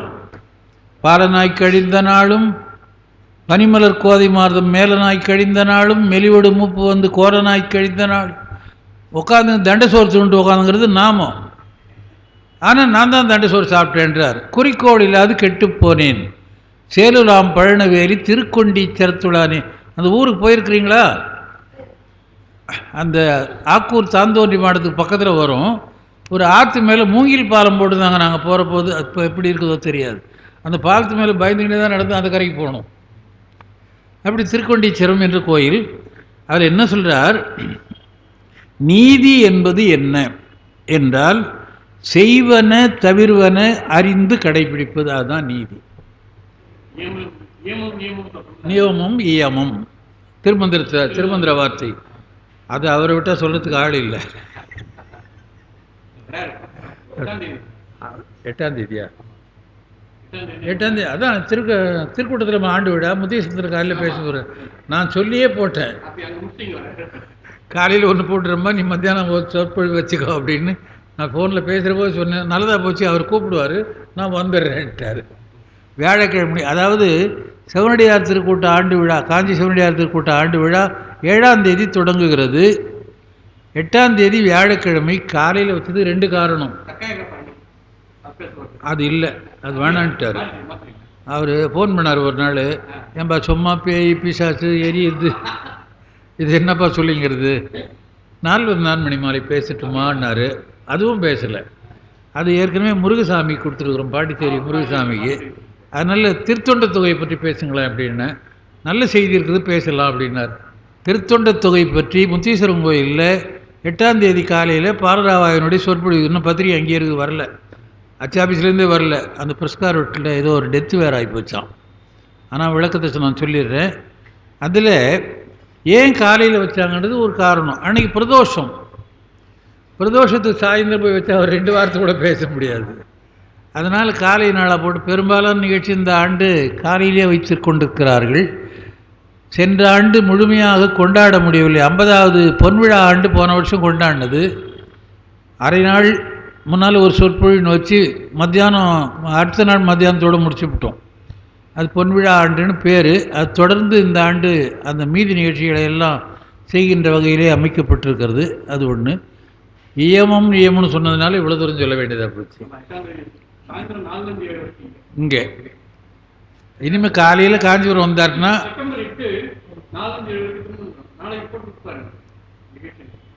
அதாவது காலையில் அவருக்கு வர்றதுக்கு வாய்ப்பு இப்போ நிறைய இருக்குது. சங்கரா கல்லூரிக்கு வருவார். அப்படிலாம் வரும்போது மாலையில் இங்கே வகுப்பு உண்டு அப்படின்னு மனசில் நாம் நினச்சிக்கலாம். நீதி அநீதி என்பதும் செய்வன தவிர்வன என்பதும் ஒன்று தான். நீதி செய்ய வேண்டியது, அநீதி விலக்க வேண்டியது. அதை விதிக்கிற காரணத்தினாலே அதற்கு வேதம் என்று பெயர். விதிப்பது வேதம். நன்மை எது தீமை எது, செய்வது எது தவிர்வன எது என்று விதிப்பதனாலே அதற்கு வேதம் என்று பெயர். அது ஆங்கிலத்தில் இன்னைக்கு சொல்லணும்னா டூஸ் அண்ட் டோன்ட்ஸ், அவ்வளோதான். அதுதான் நீதி என்று சொல்லுகிறார்கள். நீதியால் வாழ மாட்டேன், நித்தனும் தூயே நல்லேன், ஓதியும் உணரமாட்டேன், உன்னை உள் வைக்க மாட்டேன், சோதியே சுடரே உந்தன் தூமலர் பாதங்காண்பான், இறைவன் சுயம்பிரகாசி என்று பெயர். வேறு ஒருவர் வெளிச்சம் கொடுத்து அவன் தெரிய வேண்டியதில்லை, அவனே வெளிச்சத்தோடு பிரகாசிப்பான். அதனால்தான் மாணிக்கவாசர் பாடினார், ஜோதியே சுடரே சூழொளி விளக்கே சுரிகுழல் புனைமுனை மடந்தை பாதியே அப்படி பாட்டு பாடுறார். சோதியே சுடரே உன் தூமலர் பாதங்காண்பான், உன்னுடைய தூய மலர் போன்ற பாதங்களை காண்பதற்கு ஆதியே எல்லாவற்றுக்கும் முதன்மையாக உள்ள பெருமானே நான் அலர்ந்து போனேன், ரொம்ப வருத்தப்படுகிறேன், அதிகை வேரட்ட நீரே என்று சொல்லுகிறார். 4வது பாட்டு. தெருளுமா தெருளமாட்டேன், தீவினை சுற்றமென்னும் பொருளுளே அழுந்தி நாளும் போவதோர் நெறியும் காணேன், இருளுமா மணிகண்டா நின் இணையடி இரண்டும் காண்பான், அருளுமாறு அருள வேண்டும் அதிகை வீரட்ட நீரே. அது என்ன அருளுமாறு அருளுவது என்று சொன்னால், பணம் சேர்க்கிறது என்று ஒன்று இருக்கிறது. எப்படி ஒன்றாலும் சேர்க்கலாம் அப்படின்ற மாதிரி நாம் உண்டாக்கணும். நியாயமாக வாழணும்னு இருக்குது. போடா யார் பார்க்குறான், நடத்து, தப்பாக இருந்தால் கூட பரவாயில்ல என்று சொல்லுகிறோம். அது இல்லாமல் என்னை ஆட்கொண்டு அருள வேண்டும் என்பதைத்தான் அருளுமாறு அருள். அருளுதல் என்றால் நம்ம இன்னொரு திருமுறை வரி நமக்கு தெரியும், அவன் அருளாலே அவன் தாழ் வணங்கி. அப்போது இறைவனை காண்பதற்கும் அருள் தேவைப்படுகிறது. இங்கே வீட்டிலேருந்து ஏகாம்பரநாதர் கோயில் போகணுன்னு நான் கிளம்புறேன். வழியில் ஒருத்தர் மோட்டர் பைக்கில் வராரு, எங்கே போகிறேன்றார், கோயிலுக்கு. எதுக்கு? சாமி கும்பிட்டு வரலாம், சும்மா இருக்கிறமே, நான் இட்டும் போகிறேன் வா அப்படின்னு அவர் வேற எங்கேயோ இட்டும் போகிறார். இப்போ செல்ல வேண்டும் என்று எண்ணிய எண்ணம் என்னாலே முடியாமல் போகிறது. காரணம் என்ன? திருவருள் கூடவில்லை. அதுதான் சேர்க்கிறார். அப்பர் வரலாற்றையும் சொல்கிறார், நல்லாறு தெரிந்துணர் நம்பர் அருளாமையினால் கொல்லாமை மறைந்து உரையும் சமன் சமயம் குறுகுவார் அப்படின்னு சொல்கிறார். அதனால் எனக்கு அருளுமாறு அருள வேண்டும். அவர் இறைவனை அழைக்கிறார். இருளுமா மணிகண்டா நின் இணையடி இரண்டும் காண்பான். மணிகண்டன் என்ற சொல் வந்தால் இறைவனுடைய கருணை என்று பொருள் கொள்ள வேண்டும். ஏன் என்று சொன்னால், தேவர் மூவர்களை எல்லாம் எல்லா உலகத்தையும் அழிக்கின்றதாக இருந்த ஒரு சின்ன பொருள் அது பெரிய பொருளாச்சு. அதனால் என்னென்ன விளைவு நடந்ததுன்னு நம்ம பல நேரத்தில் கேட்டிருக்கிறோம். காஞ்சி புராணத்தில் மணிகண்டீச படலத்தில் ரொம்ப அழகாக சொல்கிறார். அந்த ஆலால விஷத்தை, ஆலம் என்றாலே விஷம். ஆலம் அப்படின்னா பெருவிஷம்னு அர்த்தம். அதுதான் ஆலம் என்பது தான் ஆலாலம், ஆலகாலம் என்றெல்லாம் சொல்லுகிறோம். அதை பிரிக்க வேண்டியது ஆலம் ப்ளஸ் ஆலம் தான். 2 ஆலம் எதுக்கு அப்படின்னா, பாம்பு படம் உடையது, பைன்னாக படம் விரித்துக்குள் பாய் சுருட்டிக்குள் எதத்துக்கு வரல இருக்குதுல்ல, கணிகண்ணன் போகின்றான் காமருவங்கச்சி மணிவண்ணா நீங்கிறாதே, துணிவுடைய சென்னாப்புறவன் யான் சொல்கின்றேன் நீயும் உந்தன் பைன்னாக பாய் சுருட்டிக்குள் அப்படின்னா படம் உடையதுன்னு 2 முறை வருது. அது மாதிரி சொல்கிற வழக்கம் உண்டு. அங்கே அது மாதிரி சொல்கிறார். மணிகண்டன் என்றால் கடலிலே தோன்றிய விஷத்தை எல்லாருடைய நன்மைக்காகவும் உலகத்தை காப்பதற்காக வேண்டி தான் உண்டு மற்றவர்களை காப்பாற்றினார். பெருங்கருணையினாலே காப்பாற்றியவர் என்பதனாலே மணிகண்டம், காளகண்டம், நீலகண்டம், திருநீலகண்டம் என்றெல்லாம் பெயர் வருகின்ற போது பெருமானுடைய கருணை நினைவு கூற வேண்டும், அந்த கருணையை நினைக்க வேண்டும் என்று உரையாசிரியர்கள் எல்லாம் எழுதியிருக்கிறார்கள். அதனாலே இருளுமா மணிகண்டா, இருள் போன்ற நிறத்தை கழுத்தில், மணின்னா அழகுன்னு ஒரு அர்த்தம், மணிகண்டன்னா அழகிய கழுத்தை உடையவன். இருண்ட கழுத்து அழகிய கழுத்தாக இருக்கிறது அப்படின்னு சொன்னால் சரியாக இருக்குமா? சரியாக இருக்கும். அந்த அடையாளத்துக்கு தான் கழுத்திலே ஒற்றை உத்ராட்சம் அணிவது. இறைவன் விஷம் உண்டவன், அவன் கழுத்து கருத்து இருக்கிறது என்பதை காட்டுவதற்காகத்தான் ஒரு மணி அணிவது.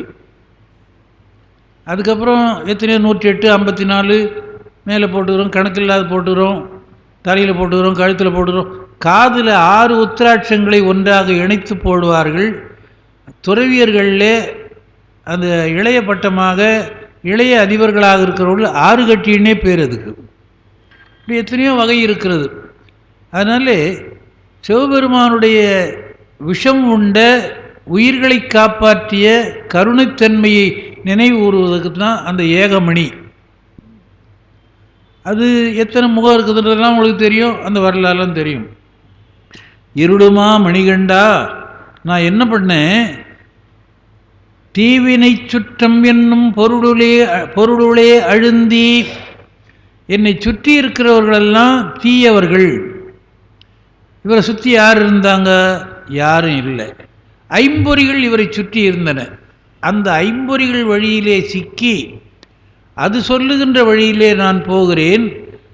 பொருளுளே அழுந்தி நாளும் போவதோர் நெறியும் காணேன். நாள்தோறும் எந்த வழியில் போனால் நல்லா இருக்கும் என்று என்னாலே தெரிந்து கொள்ள முடியவில்லை. இருளுமா மணிகண்டா, நின் இணையடி 2 காண்பான் அருளுமாறு அருள வேண்டும் அதிகை வீரட்டினாரே. அதாவது திருப்புள்ளவர் பாடுவார், பாதமலர் மீது போதமலர் சூட்டி பாடுமவர் தோழ தம்பிரானே என்று அருணகிரியார் பாடுவார். பாதமலர் மீது போதமலர் சூட்டி, காலில் ஏற்கனவே மலர் இருக்குது, அதில் இன்னொரு மலர் வச்சா என்னப்பா? ஒரு பழமொழி சொல்லுவார்கள், அவங்க வீட்டு போப்பா உண்டை ஒத்து சோறு மொட்டந்தலைக்கு எண்ணெய் கொடுப்பாங்க அப்படின்னு சொல்லுவாங்க. புரியுதா? அவங்க வீட்டுக்கு போனால் உண்டை வயிற்றுக்கு சோறும் மொட்டந்தலைக்கு எண்ணெயும் கொடுப்பாங்க. மொட்டைத்தலையில் எண்ணெய் தடவணும் என்ன அவசியம்? அவள் அப்போ தான் அவன் வீட்டில் சாப்பிட்டு யாவுன்னு வயிற்று தடிக்கணும் வரான். உட்காருப்பா சாப்பிடுப்பா. பசிக்கிறவங்களுக்கு சோறு போட மாட்டானோ. அந்த மாதிரி இது தீமை செய்வது, அது இல்லாமல் நன்மை செய்வதற்காக அந்த நெறி எனக்கு தெரியவில்லை. நாளும் போவதோர் நெறியும் காணேன். 5 பேர் உள்ளே இருந்துக்கிட்டு ஐவர் நின்றுங்க ஆட்ட ஆடி ஆழ்குழிப்பட்டு அழிந்துவேனுக்கு உய்யுமாறு ஒன்று அருளி செய்தீர் ஓனகாந்தம் தெளிவுளீரேன்னு சுந்தரர் பாடினது போல இந்த 5 பேர் தான் நமக்கு தீநெறியிலே செலுத்துகிறவர்கள். அதுதான் சொல்லுகிறார், தீவினை சுற்றம் என்னும் பொருளுளே அழுந்தி நாளும் போவதோர் நெறியும் காணேன். எப்படி போவது என்று தெரியவில்லை. அதனால் மணிகண்டா அருளுமாறு அருள வேண்டும் என்று கேட்கிறார். அடுத்த பாட்டு ரொம்ப முக்கியமான பாட்டு. அந்த பாட்டு அந்த பதிகத்திலேயே, அஞ்சினால் இயற்றப்பட்ட ஆக்கை பெற்று அதனுள் வாழும் அஞ்சினால் அடர்க்கப்பட்டு இங்கு ஒழிதரும் ஆதனேனை அஞ்சினால் உய்க்கும் வண்ணம் காட்டினாய்க்கு அச்சம் தீர்ந்தேன் அஞ்சினால் பொலிந்த சென்னி அதிகை வீரட்ட நீரே. ரொம்ப பொருள் புதிந்த பாட்டு, ரொம்ப அருமையான பாட்டு. ஓதுவார்கள் நிறைய பேர் இதை பாடுவார்கள். அஞ்சுன்னு வருது, எல்லாவற்றுக்கும் வேற பொருள். அது ஒரு அலங்காரம், அழகு, அணி என்றெல்லாம் சொல்வது. அஞ்சினால் இயற்றப்பட்ட ஆக்கை, ஆக்கைன்னா உடம்பு. இந்த உடம்பு நம்முடைய உடம்பு, மனித உடம்பு, உலகத்திலே தோன்றுகின்ற உடம்பு அஞ்சினால் ஆக்கப்பட்டது, பஞ்சபூதங்களாலே. நம்ம உடம்புல அஞ்சும் இருக்குது. அஞ்சு இருக்குதே, எங்கே தெரியுதுன்னா அது ஒரு பகுதியில் இருக்குது, அதை சொல்கிற போது இருக்குது. அதுக்கு உதாரணம் எழுதுகிற போது இவர் என்ன சொல்கிறார், சின்ன செல்லானது தன்னுடைய வாய் உமிழ்நீராலே பெரிய புற்றை கட்டியது போல. பாம்பு புத்து பார்த்துருக்கீங்களா? எல்லாம் எங்கேயும் பார்க்க முடியல. கிராமத்தில் இருந்தபோது நிறைய பார்த்துருக்குறேன், இப்போ கிராமத்திலே கிடையாது. புற்றிலே பாம்பு வாழும். நம் பேர் பாம்பு புற்றுன்னு சொல்லுவோம். அது பாம்பால் கட்டினதில்லை, செல்லு கட்டின புத்து. அது செல்லு கரையான் அப்படின்னு சொல்கிறோமே, அந்த செல்லு தன்னுடைய வாய் எச்சில்ல கொண்டாந்து மண்ணை சேர்த்து சேர்த்து அது வாழறதுக்கு கட்டினது.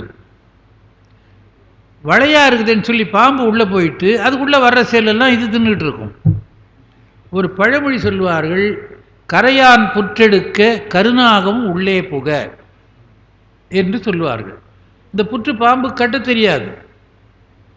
கட்டுவது கரையான், செல்லு. புத்தகத்தெல்லாம் செல்லு அடிச்சிட்டுன்னு சொல்கிறோமே, அந்த செல்லு.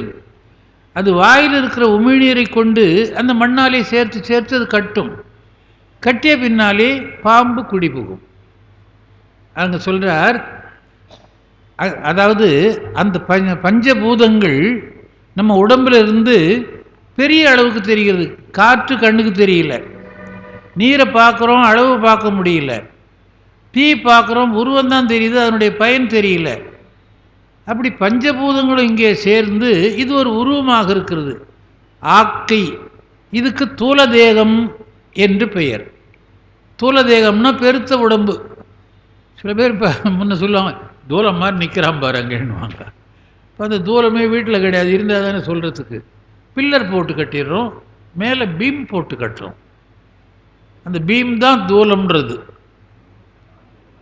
தூலம் போலங்கிறானா எதுக்கும் இது எதுக்கு உதவும், அடுப்பில் வச்சா கூட எரியாதுன்னுவாங்க. அது வச்சு பார்த்தா தெரியும் எரியுதா இல்லையாட்டு. அஞ்சினால் இயற்றப்பட்ட ஆக்கை இது தூல சரீரம். ஏன் இந்த ஸ்தூல சரீரத்தை இறைவன் கொடுக்கிறான் என்று சொன்னால், அதற்குள்ளே சூக்கும சரீரம் இருக்கிறது. ஐம்புலன்கள் ஐம்பொறிகள் அப்படின்னு படிக்கிறோம். இந்த பிஸ்கெட்டு அவர் கையில் கொண்டாந்து கொடுக்குறார், தட்டில் வச்சுங்கிறார். எடுக்கிறதுக்கு இந்த கை வேணும்ல எனக்கு. இந்த ஐம்பூதத்தினாலான தூல உடம்பிலே தான் பெரிய பெரிய உறுப்புகள் வெளியே தெரியும். இப்போது தண்ணீர் ஆனது, காற்றுல ஆனது அப்படின்னா கண்ணால் பார்க்க முடியாது. உள்ளே இருக்கிற சூக்கும சரீரம் செயல்பட வேண்டும். செயல்பட வேண்டியதற்கு தூர சரீரம் வேண்டும். அந்த தூர சரீரம் எப்படிப்பட்டது? அஞ்சினால் இயற்றப்பட்ட ஆக்கை. ஐம்பெரும் பூதங்களாலே அமைக்கப்பட்ட இந்த உடம்பு,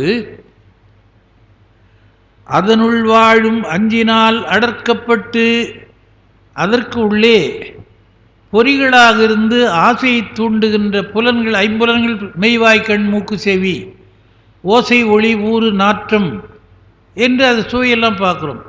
அந்த அஞ்சு பூதங்களாலே அடர்க்கப்பட்டு நான் வருத்தப்பட்டு என்னை அது வருத்த இங்கு ஒழிதரும் ஆதனேனை.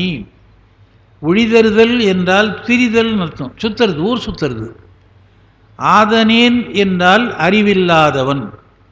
இந்த ஐம்பூத வயப்பட்டு என்ன, இறைவன் எப்படி பெருங்கருணையாளன் என்று சொல்லுகிற போது, ஒரு உயிர் உலகத்துக்கு வரும்போதே ஒரு உடம்பை உண்டாக்கி, அந்த உடம்பு வந்தால் உலவுவதற்கு இடத்தை உண்டாக்கி, உலவுகின்ற உயிர்கள் உண்பதற்கு பொருளை உண்டாக்கி, சுவாசிப்பதற்கு காற்று, இருப்பதற்கு இடம் போன்றவற்றையெல்லாம் உண்டாக்கி வைத்துத்தான் அவன் வெளியே அனுப்புகிறான்.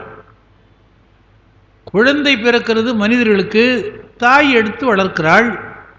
மாட்டுக்கு கண்ணுக்குட்டி பொறுக்குது, அது எங்கே தூக்கியது? ஒரு அறிவு வச்சிருக்கிறான் பாருங்க. வீட்டில் மாடு வச்சு பார்த்தவங்களுக்கு தெரியும். அந்த கன்றுக்குட்டி கீழே விழுந்த உடனே அந்த தாய் பசு யாரையும் கிட்ட அணுக விடாது. அது பக்கத்தில் போய் நின்று நாக்காலே அது உடம்புல இருக்கிற அழுக்கெல்லாம் நக்கி நக்கி எடுக்கும். எடுத்து இப்படி தலையில் முட்டும். முட்டி அது கொஞ்சம் நிற்க வைக்கும். அந்த குழந்தைக்கு அதுக்கு மேலே ஒன்றும் தெரியாது. அது வாய் இருக்கிற இடத்துல தன் மடியை திருப்பி வைத்து அந்த பசு நிற்கும். எவ்வளோ பெருங்கருணை! இதெல்லாம் யாராலே செய்ய முடியும்? அதனாலே தனு கரண புவன போகங்களை உண்டாக்கித்தான் இறைவன் அனுப்புகிறான் என்று சாஸ்திரம் சொல்லுகிறது. தனு என்றால் உடம்பு, புவனம் என்றால் உலகம், கரணம் என்றால் கை கால் முதலிய உறுப்புகள், போகம் என்பது இன்பத்தை அனுபவிக்கக்கூடிய பொருள்கள். இது எல்லாத்தையும் வச்சு தானே ஒரு குழந்தைய போட்டு அந்த வீட்டில் பட்டினி இருக்கிறாங்கன்னு சொன்னால் அந்த குழந்தை எப்படி பிறக்கும்? குழந்தை எப்படி உயிர் வாழும்? அந்த மாதிரி இவர் இந்த கதையை சொல்கிறார். 5 நாள் இயற்றப்பட்ட ஆக்கை பெற்று, ஆக்கை பெற்றது, ஆக்கைன்னா உடம்பு, உடம்பு வந்ததே சரி இருக்கட்டும்னு சொன்னால் அதனுள் வாழும் 5 நாள் அடர்க்கப்பட்டு. எதுங்க? எது எது? 5 அதனுள் வாழும் 5 நாள் இருக்குது. இந்த உடம்பு கொடுக்குற 5 பொறிகளால் அடர்க்கப்பட்டுன்னா நெருக்கப்பட்டு. அடர்த்தல்னா நெருக்குதல்னு அர்த்தம். நீ இதை போய் செய். இப்போ வேண்டான்னு சொல்கிறோம், அந்த ஸ்வீட்டை நான் எடுத்துப்பேன், எடுத்துக்கிட்டுமான்னு கேட்டுனே போய் எடுத்து வந்துடுறோம். அது உந்தி தள்ளுகிறது. அதான் அடர்த்தல், நெருக்குதல், ஈடுபடச் செய்தல். அடர்க்கப்பட்டு இங்கு ஒழிதரும் ஆதனேனி, இங்கே வீணாக சுற்றி கொண்டிருக்கின்ற அறிவிலியை 5 நாள் உய்க்கும் வண்ணம் அந்த ஐம்பொறிகளை கொண்டே புலனை நல்ல வழியிலே செலுத்தி அதனாலே பிழைக்குமாறு காட்டினாய்க்கு. நீ இதை செய்தால் நல்லதுப்பா, அங்கே போனால் நல்லது, இங்கே போகாதிருந்தால் நல்லது என்று அறிவை கொடுத்து அதற்குரிய சிந்தனையை கொடுத்து என்னை நல்ல வழி காட்டினாயே. அது சொல்கிறார். 5 நாள் உய்க்கும் அந்த ஐம்பூதத்தையே எப்படி நமக்கு பயன்படுத்தி கொள்வது? இப்போது அதுதான் நான் சொல்ல வந்தேன். அது விளக்காக இருந்து நமக்கு ஒளி காட்டுகிறது. இப்போ இது இருட்டிலே வாழுக. மாயை என்பது விளக்கு, விளக்கணைய மாயை. விடிவாம் பொழுதும் விளக்கணைய மாயை வடிவாம் உள்ளுறுத்து வந்துன்னு திருவருட்பயனில் சாத்திரத்தில் சொல்லுவாங்க. நமக்கு மாயை கெடுக்கிறது என்பது எல்லாருக்கும் தெரியும். அது விளக்காக இருந்து ஒளியும் கொடுக்கிறது. அதனாலே 5 நாள் அடர்க்கப்பட்டு ஒளிதரும் அதனேனை 5 நாள் உய்க்கும் வண்ணம் காட்டினாய்க்கு. நல்ல வழி காட்டியவனுக்கு அச்சம் தீர்ந்தேன், அதனாலே எனக்கு பயம் போய்விட்டது. 5 நாள் பொலிந்த சென்னி அதிகை விரட்ட நீரே. 5 நாள் பொலிந்த சென்னி, சென்னின்னா தலை, திருமுடி. அது 5 பொருள்களாலே விளங்குகிறது. என்ன என்றால் ஆனைந்தாடுதல். பசுவிலே இருந்து பெறப்பட்ட 5 பொருள்களாலே அழகு பெறுகின்ற சென்னி. நமக்கு பசுவிலிருந்து 5 பொருள் கிடைக்குதுன்னு தெரியும். ஒரு பேரை நம்ம தப்பாக சொல்லிங்கிறோம். பால், தயிர், நெய், கோமயம், கோசலம். கோமயம் என்றால் சாணம், ஆனால் நம்ம கோசலத்தை தான் கோமயம் சொல்லிங்கிறோம். பால், தயிர், நெய் தெரியும். பால் அபிஷேகம், தயிர் அபிஷேகம், நெய் அபிஷேகம். சாணத்தை இட்டும் அபிஷேகம் செய்ய வேண்டும். அந்த அபிஷேக தீர்த்தத்தில் கொஞ்சம் சாணத்தை கரைச்சி அதை ஊற்றுவார். இப்போ யாரும் செய்யறதில்லை. கோசலம் என்பது தான் சிறுநீர். அந்த இப்போ கோமயம் கொண்டான்னு சொன்னால் சாணம் கொண்டாடணும்னு அர்த்தம். நாம் மாற்றி கொண்டு வர்றோம், பஞ்சகவ்யம். அதனால் 5 நாள் பொலிந்த சென்னி அதிகை வீரட்ட நீரே என்று சொல்லி பெருமானுடைய திருவருளாலே நான் பிழைக்கிறேன், ஆதனேன் நான் அறிவில்லாதவன், உய்க்கும் வண்ணம் எனக்கு வழிகாட்டினாய். அப்படிப்பட்ட நீ 5 நாள் பொலிந்த சென்னி உடையவன். இந்த உடம்பு 5 பூதத்தாலானது. அந்த 5ஐயும் நல்ல வழியில் செலுத்தினாய். நீ ஆனைந்தாடுகிறாய், நான் அஞ்சினவனையும் அஞ்சத் தீர்த்தாய் என்று இதில் பாடுறார். ரொம்ப அழகான பாட்டு, பொருள் பொதிந்த பாட்டு. எவ்வளோ நேரம் வேணாலும் இதுக்கு விளக்கம் சொல்லலாம். 5 நாள் இயற்றப்பட்டு ஆக்கை பெற்று அதனுள் வாழும் 5 நாள் அடர்க்கப்பட்டு இங்கு ஒழிதரும் ஆதனேனை அஞ்சினால் உய்க்கும் வண்ணம் காட்டினாய்க்கு அச்சம் தீர்ந்தேன், என்னுடைய பயமெல்லாம் தவிர்ந்து விட்டது, அஞ்சினால் பொலிந்த சென்னி அதிகை வீரட்ட நீரே என்று சொல்லுகிறார். அடுத்தது ஒரு அழகான உதாரணத்தை சொல்லி சொல்லுகிறார். ஒரு கயிறு ஊசல் போல ஒன்று விட்டு ஒன்று பற்றி, மறுகயிறு ஊசல் போல வந்து வந்துலவும் நெஞ்சம், பெருகயிறு ஊசல் போல பிழைப்புகு பிறை புல்கு.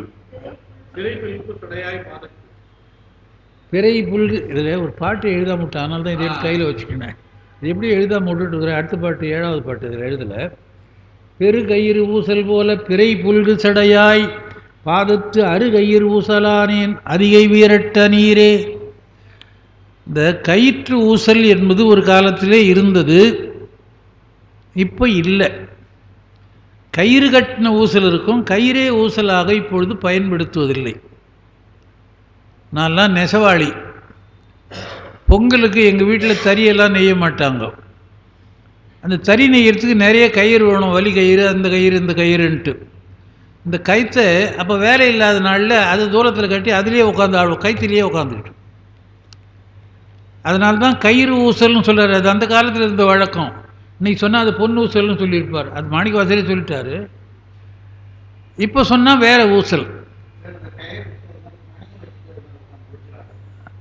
அது பின்னால் டெவலப்மெண்ட்டு தாங்க. அதெல்லாம் முதல்ல கயிறை கட்டிட்டு கைத்திலேயே உட்காந்துக்குவாங்க, கைத்திலே பிடிச்சிக்கிட்டு ஆடுவாங்க, அவ்வளோதான். அதைத்தான் சொல்கிறார். இங்கே என்ன சொல்கிறார்? ஒரு கயிறு ஊசல் போல, கயிற்றிலே தொங்குகின்ற ஊஞ்சல். ஊசல் ஊஞ்சல் ரெண்டு ஒன்று தான். ஒன்று விட்டு ஒன்று பற்றி, இதை பிடிக்கணும்னு நினைக்கிறோம், அதை விட்டுடுறோம். அதை பிடிக்கக்கூடாதுன்னு நினைக்கிறோம், பிடிக்கிறோம். ஏன்னு சொன்னால் மனம் நிலை இல்லாதது.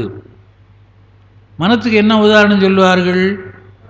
குரங்கை உதாரணம் சொல்லுவார்கள். காஞ்சிபுரத்துக்கு பாம்பன் சுவாமிகள் வந்தார். அந்த வரலாறு உங்களுக்கு தெரிஞ்சிருக்கும். எல்லா கோயிலையும் பார்த்தார். ரயில் ஏற போகிறார். ரயில்வே ஸ்டேஷன் கிட்ட போகிறவொன்னே முருகப்பெருமான் சின்ன பையன், வண்டிக்கார பையனா போய், இங்கே யார் சாமி? நான் பாம்பன்லேருந்து வரேன், எனக்கு பாம்பன் சாமின்னு சொல்லுவாங்க. அவர் பேர் ராமசாமி என்னமோ சொல்லுவாங்க. எதுக்கு வந்தீங்க? காஞ்சிபுரத்தில் இருக்கிற கோயிலை பார்க்குறதுக்கு வந்தேன். எல்லா கோயிலும் பார்த்துட்டிங்களா? பார்த்துட்டேன்பா. குமரக்கோட்டம் பார்த்தியா? அது எங்கே இருக்குது? அப்படி ஒரு கோயிலே தெரியலையே. வா, நான் காட்டுறேன். ஐயோ, ரயில் போய்விடும், நான் போகிறேன்.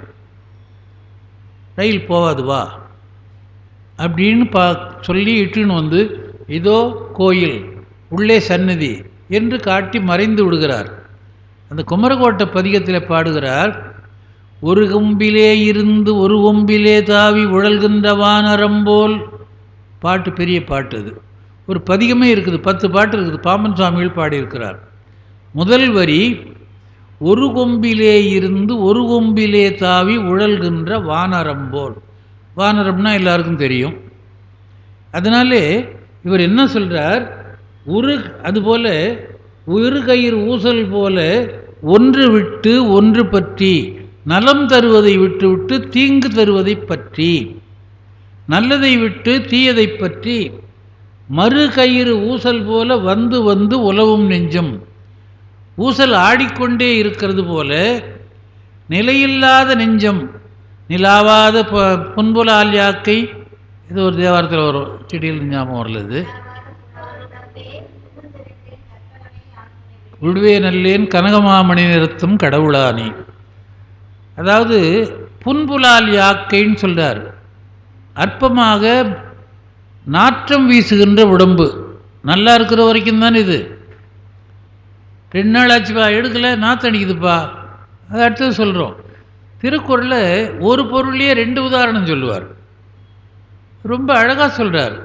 தலையில் இருக்கிற வரைக்கும் இதுக்கு எவ்வளோ மதிப்பு, என்னென்னலாம் பண்ணுறோன்னு. அது கீழே போச்சுன்னா யார் மதிக்கிறாங்க? இந்த உதாரணத்தை சொல்கிறார். அந்த குறள் உங்களுக்கு தெரிஞ்சிருக்கும். தலையின் இழிந்த மயிரணையர் மாந்தர்தம் நிலையின் இழிந்த கடை. இருக்கிற வரைக்கும் மதிப்பு, போச்சுன்னா கிடையாது. அது மாதிரி மக்கள் நிலையிலே தாழ்ந்து விட்டால் யாரும் மதிக்க மாட்டாங்க. சொன்னது ஒரே உதாரணம் தான், 2த்துக்கு உதறது. அதே மாதிரி இன்னொரு இடத்துல சொல்கிறார், பல இடங்களில் சொல்லுவார். இன்னொன்று சொல்கிறேன். கொக்கு நிற்குது, நீர்க்கரையில் நிற்குது. ஔவையார் பாட்டு உங்களுக்கு தெரியும், ஓடு மீன் ஓட உருமீன் வருமளவும் வாடி இருக்குமாம் கொக்குன்னு ஔவையார் பாடுறார். இது நிற்கிறத பாடுறார். நமக்கு உதாரணம் காட்டுறார் திருவள்ளுவர். கொக்கொக்க கூம்பம் பருவத்து மற்றதன் குத்தொக்க சீர்த்த இடத்து. ஒரே கொக்கு தான், ஒரு நேரத்தில் இப்படி பார்த்துங்குது, எங்கன்னா மீன் பெருசாக போவேன், சின்ன மீன்லாம் ஓடுது, பயப்படாத அது போகுது, ஏன்னா சின்ன மீன் வேணான்னு இது நிற்குது.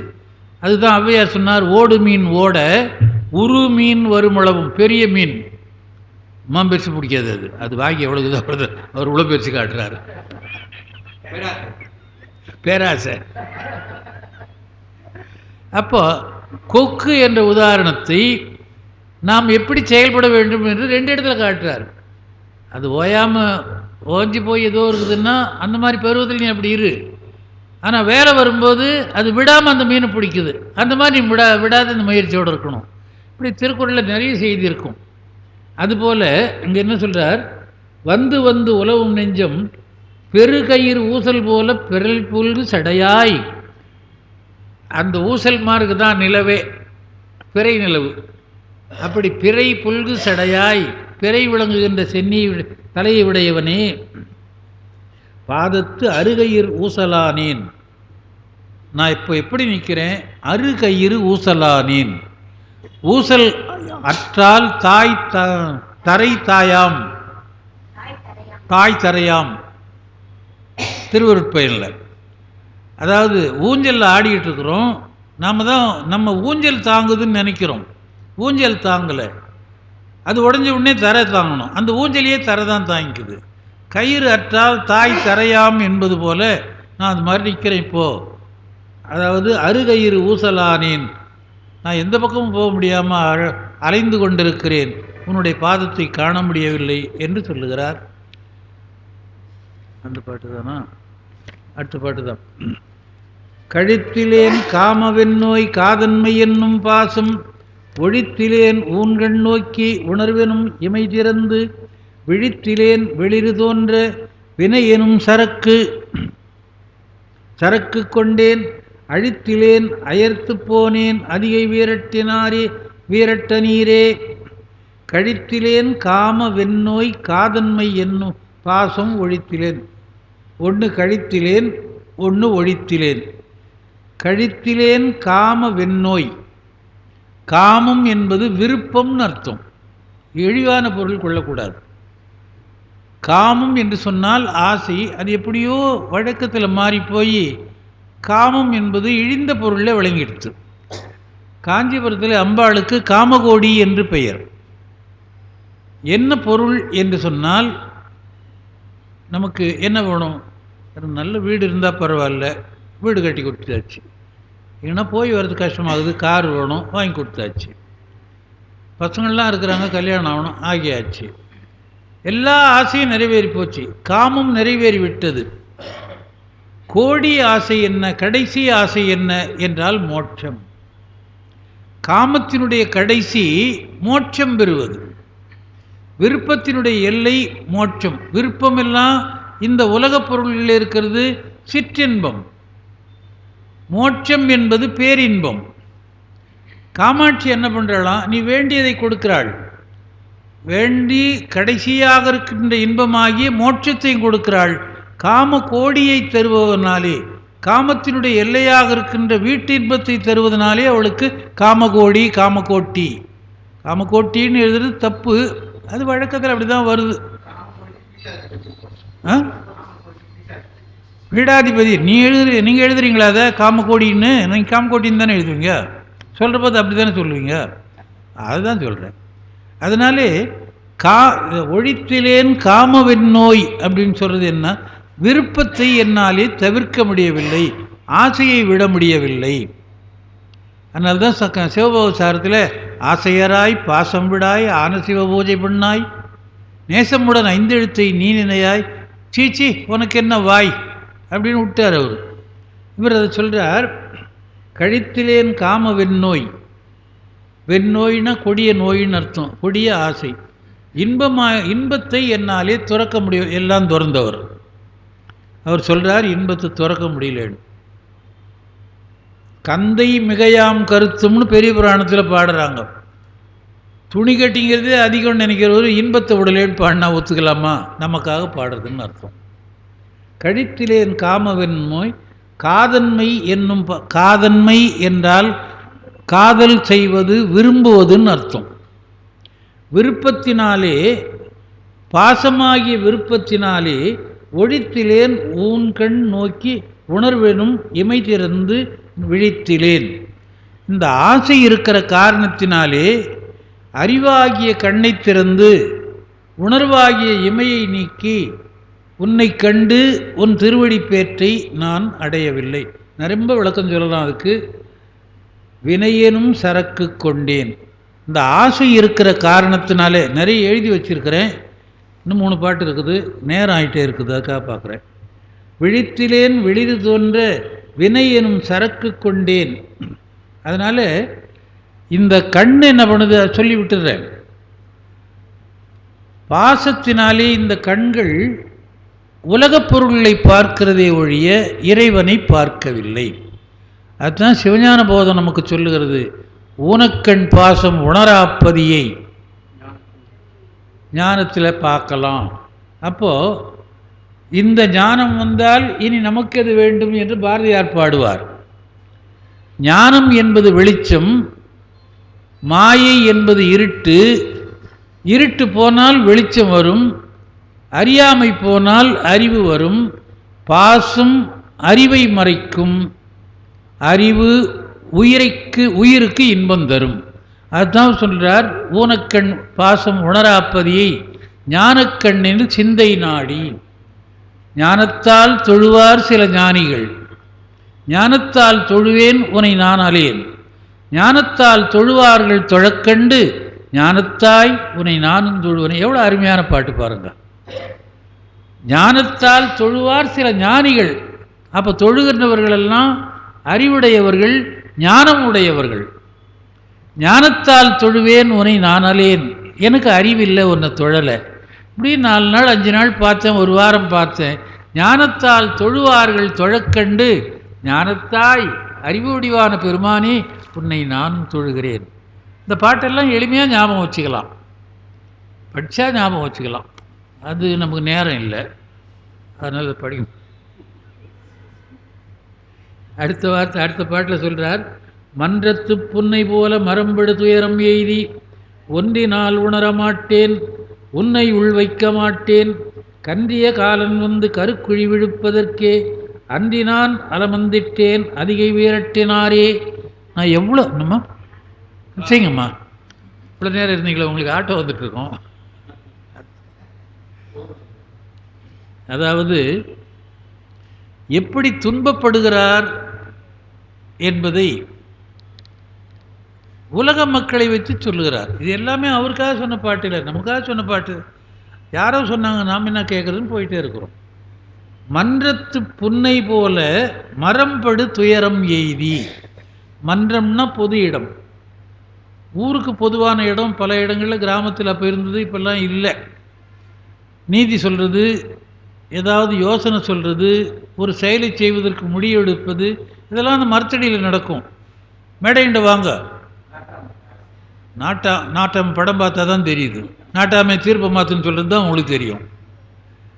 அதாவது பொது இடம். மன்று என்றால் பொது இடம். அங்கே பொதுவாக ஒரு மரம் இருக்கும், ஆலமரம் இருக்கும், அரச மரம் இருக்கும். புன்னைன்னு இவர் குறிப்பிடுறார், புன்னை மரம்.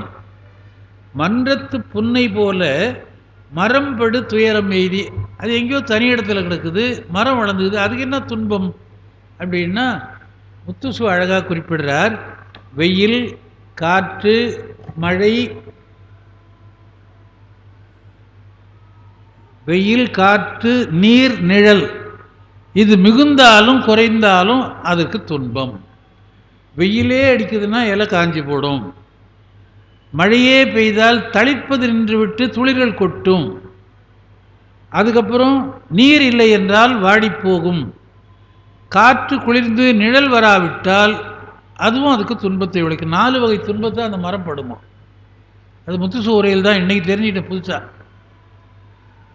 அதனால் மன்றத்து புன்னை போல மரம்படு துயரம் எய்தி ஒன்றினால் உணரமாட்டேன். நான் எப்படி துன்பப்படுகிறேன் என்று என்னால் தெரிந்து கொள்ள முடியவில்லை. உன்னை உள் வைக்க மாட்டேன், உன்னை என் மனத்திலே நினைக்க மாட்டேன். கன்றிய காலன் வந்து கருக்குழி விழுப்பதற்கே அன்று நான் அலமந்திட்டேன் அதிகை வீரட்டனாரே. ஐவர் வந்து ஒன்றலொட்டார் என்று ஒரு இடத்துல பாடுவார். கன்றிய காலம், கோபத்தோடு வருகின்ற யமன் வந்து கருக்குழி விழுப்பதற்கே என்னை சாகடிக்க இருக்கிறான். செத்தா என்ன ஆகணும்? மீண்டும் பிறக்கணும். சாதல் பிறப்பது. திருவள்ளுவர் அழகாக சொன்னார், உறங்குவது போலும் சாக்காடு, உறங்கி விழிப்பது போலும் பிறப்புன்னு சொன்னார். இன்னைக்கு படுத்திருந்தோம், தூங்கிட்டோம், நாளைக்கு எழுந்துகளை செத்து போட்டோம், அடுத்த நாள் எங்கேயோ பிறக்க போகிறோம். இறப்பு பிறப்பு என்பது தூக்கமும் விழிப்பும் போல. பிறந்தால் இறக்கணும், இறந்தால் பிறக்கணும். யமன் வந்துட்டான், யமன் வந்து பிடிச்சி போனான்னா நான் இன்னொரு இடத்துல பிறக்கணும். உன்னுடைய திருவடி கிடைச்சா அதோட விட்டு போகும். அதை சொல்கிறாருங்க. கன்றிய காலன் வந்து கருக்குழி விழுப்பதற்கே, இன்னொரு கருவிலே வருவதற்கு, அதாவது மாதா உடல் சலித்தாள் வல்விதையேன் கால் சலித்தேன் வேதாவும் கை சலித்து விட்டானே நாதா இருப்பையூர் வாழ்சிவனே இன்னும் ஒரு அன்னை கருப்பையூர் வாராமைக்கான்னு ஒரு புலவர் பாடினார். அதாவது வேதாவும் கை செலுத்தான். பிரம்மன் என்னை படித்து அவன் கை நோவுதான். வேதாவும் கை செலுத்தான், வெவ்வினையேன் கால் சலித்தேன், நான் நடந்து என் கால் நோவுது. எத்தனை வயிற்றில் பிறகுது? மாதாவும் உடல் சலித்தாள், அம்மாவுக்கே வயிற்று எத்தனை பிள்ளை பெற்றுக்கிறது. அதனால நாதா இருப்பையூர் வாழ்சிவனே, ஒரு புலவர் பாடுறார், இருப்பையூர்ன்ற ஊரில் இன்னும் ஒரு அன்னை கருப்பையூர் வாராமை கா, இன்னொரு அன்னை வயிற்றிலே நான் பிறக்காதபடி என்னை காப்பாற்று என்று சொல்லுகிறார். அதை சொல்கிறார் இவர். என்னை கருக்குழியில் விழ வைக்கிறதுக்கு யமன் வந்துட்டான், நீ என்னை காப்பாற்றவில்லையே என்று. கந்திய காலன் வந்து கருக்குழி விழுப்பதற்கே அன்றினான் அலமந்திட்டேன், நான் துன்பப்படுகிறேன் என்று சொல்லுகிறார். பிணிவிடா ஆக்கை பெற்றேன் பெற்றம் ஒன்று ஏறுவானே, நோய் என்னை விடாமல் இருக்கிறது, அந்த உடம்பை பெற்றிருக்கிறேன். நோயினா ஜுரம் தலைவலி கட்டிலாம் இல்லை, பிறவி நோய். பிணிவிடா ஆக்கை பெற்றேன், பிறவி பிணியிலே இருந்து விடுபடாமல் இருக்கின்ற உடம்பை நான் பெற்றிருக்கிறேன். பெற்றம் ஒன்று ஏறுவானே, பெற்றம்னா எருது, ரிஷபம். விடைமேல் இருக்கின்ற பெருமானே, பணிவிடா இடும்பை என்னும் பாசனத்து அழுந்தி நின்றேன். பணிவிடா இடும்பை என்றும், இடும்பை என்னும், இடும்பைனா துன்பம், இடும்பைக்கு இடும்பை படுப்பர் என்று திருக்குறள். பணிவிடா இடும்பை, ஓயாத துன்பம், வேலை செய்துக்கிட்டே இருக்கிற துன்பம் யாரால் வருகிறது என்றால் என்னும் பாசனத்து அழுந்துகின்றேன். பாசனம் என்ற சொல்லுக்கு உறவு என்று அர்த்தம். நம்முடைய சுற்றம், உறவு, சொந்தக்காரர். பாசனம் இப்படி பிரித்து பொருள் சொல்லலாம், அது யாரும் சொல்லலை. பாசமுள்ள மக்கள், பாசனம், ஜனம்னா சனம்னு எழுதுவோம். பாசனத்து அழுந்துகின்றேன், அந்த உறவுக்குள்ளே நான் அழுந்தி நிற்கின்றேன். துணிவிலேன், என்ன அதை விட்டு வர்றதுக்கு எனக்கு துணிவில்லை. தூயன் அல்லேன், நான் நல்லவன் இல்லை. தூமலர் பாதம் காண்பான் அணியனாய் அறிய மாட்டேன், பக்கத்தில் இருந்து உன்னை பார்க்கவில்லை அதிகை வீரட்ட நீரே என்கிறார். திருவினாள் கொழுநனாரும் திசைமுகம் உடைய கோவும். திருவினாள் என்றால் லட்சுமி, கொழுனர் என்றால் கணவர் அப்படின்னு அர்த்தம். அதாவது கொழுனன் என்ற சொல்லு எப்படி மாறித்தான், கொழுனன் என்று மாறித்தான். ழூக்கு பதிலாக ழு, கொழுனன். அப்புறம் கொண்டான் என்று மாறித்தான். கொண்டான் சொல்கிறோம்ல, அவன் கொண்டவன், என்னை மணந்தவன். அந்த கொண்டான் என்ற சொல் எப்படி வருதுன்னு இவர் விளக்கம் சொல்கிறார். கொழுனன் என்பது கொழுனன் என்றாகி, கொழுனன் என்பது கொண்டவன் என்றாகி, அது பின்னாலே கொண்டான். இப்போ நம்ம சொல்கிறோம் கொண்டான் கொடுத்தான் வீடுன்னு சொல்கிறோம். அந்த வழக்கம் இப்படி மாறி இருக்குன்னு சொல்கிறார். அது சொல்கிறார், திருவினாள் கொழுனரும், திருவினாள்னா லட்சுமி, அவருடைய கொழுவனார் திருமால். திசைமுகம் உடைய கோ பிரம்மன், 4 திசையிலும் உடையவன். இருவரும் எழுந்தும் விழுந்தும் இணையடி காண மாட்டார். 2 பேரும் மேலே பறந்தாங்க, கீழே போனாங்க, திருவடியை பார்க்கல, திருவடியை காக்கல.